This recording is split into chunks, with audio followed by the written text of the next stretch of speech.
Good afternoon. I'm going to pick up where we left off. We're now in chapter 3, and chapter 3 is called Trap.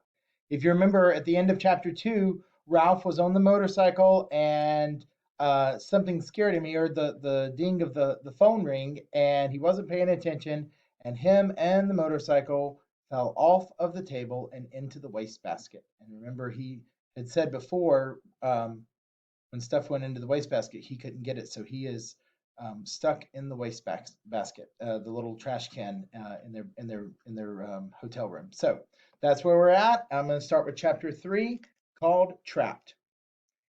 Even though Ralph woke up feeling sick and dizzy, his first thought was of the motorcycle. He hoped it was not broken. He sat there at the bottom of the wastebasket until the whirly feeling in his head stopped and he was able, slowly and carefully, to stand up. He stretched each aching muscle and felt each of his four legs to make certain it was not broken. There is a picture here of him at the bottom of the wastebasket. When Ralph was sure that that he was battered but intact, he examined the motorcycle. He set it upright and rolled it backwards and forward to make sure the wheels still worked. One handlebar was bent, and some of the paint was chipped off the rear fender, but everything else seemed all right. Ralph hoped so, but there was no way he could find out until he figured out how to start the engine. Now he ached too much even to try. Wearily, Ralph dragged himself over to the wall of his metal prison and sat down beside the apple core to rest his aching body. He leaned back against the side of the wastepaper basket, closed his eyes, and thought about his Uncle Victor. Poor, nearsighted Uncle Victor. He, too, had landed in a metal wastebasket, jumping there, jumping there quite by mistake. Unable to climb the sides, he had been trapped until the maid came and emptied him with the trash. No one knew for sure what happened to Uncle Victor, but it was known that the trash in the hotel was emptied into an incinerator. An incinerator is where they dump the trash and it like crushes the trash up. So they would take a bunch of trash and um and crunch it up. Ralph felt sad and remorseful thinking about his Uncle Victor getting dumped out with the trash. His mother had been right after all. His poor mother gathering crumbs for his little brothers and sisters while he, selfish mouse that he was, sat trapped in a metal prison from which the only escape was to be thrown away like an old gum wrapper. Ralph thought sadly of his comfortable home in the mouse hole. It was a good home, untidy but comfortable.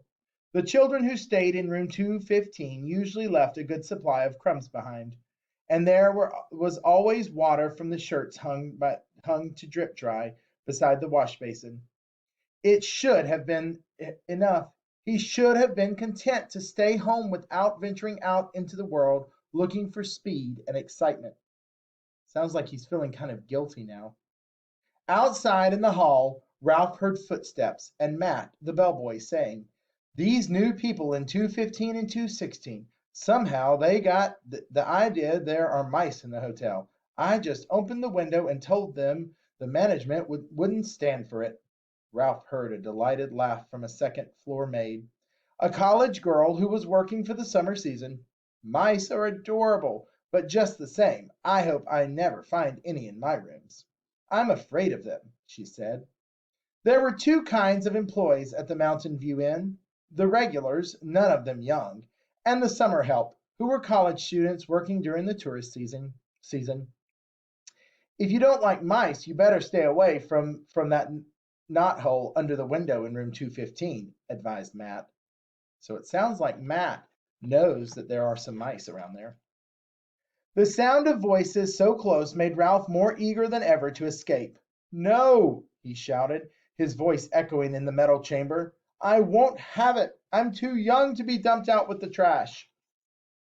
In spite of his aches, he jumped to his feet, ran across the wastebasket floor, and leaped against the wall, only to fall back in a sorry heap. He rose, backed off, and tried again. There he was on the floor of the wastebasket a second time. It was useless, utterly useless. He did not have enough strength to tip over the wastebasket.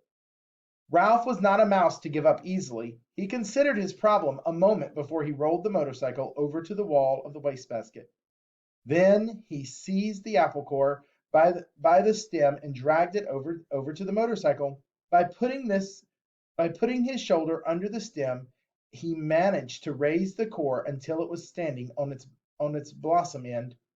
But when he put his front paws around it and tried to lift it, he found he could not. The core was too heavy to lift up and onto the seat of the motorcycle. Ralph was disappointed, but when he stopped to think it over, he saw that even if he could manage to get the apple core on top of the motorcycle, it still would not be high enough to allow him to climb out of the wastebasket. Bruised and defeated, Ralph dropped the core and decided that he might as well be thrown out with the trash as on a full stomach instead of an empty one. He took a bite of the apple and felt a little better. It was the best food he had eaten for several days, juicy and full of flavor, and much better than the damp crumbs the last guest had left behind. He took several more bites and settled down to the hearty meal, saving the seeds for dessert. Two ant scouts appeared on the rim of the wastebasket. "Go away," said Ralph crossly, because he did not like to eat food crawling with ants, and because it embarrassed him to be seen in such a predicament. The ants left as silently as they had come. When Ralph had eaten his fill of the apple, he curled up beside the core. He only hoped that someone might happen to drop a Kleenex over him. It was bad enough to be carried to one's doom in a wastebasket, but to be carried to one's doom by a shrieking maid was unthinkable. There was one tiny ray of hope. If someone did happen to drop a Kleenex over him, he just might have a chance to jump and run when the maid tipped the basket up to empty it into the incinerator. The thought that the boy was sure to miss his motorcycle and start looking for it kept Ralph tossing and turning behind the apple core until, stuffed and exhausted, he finally fell asleep. And there's a picture of what Ralph is imagining might happen, but we don't know yet. All right, that's the end of chapter 4. Thanks for tuning in.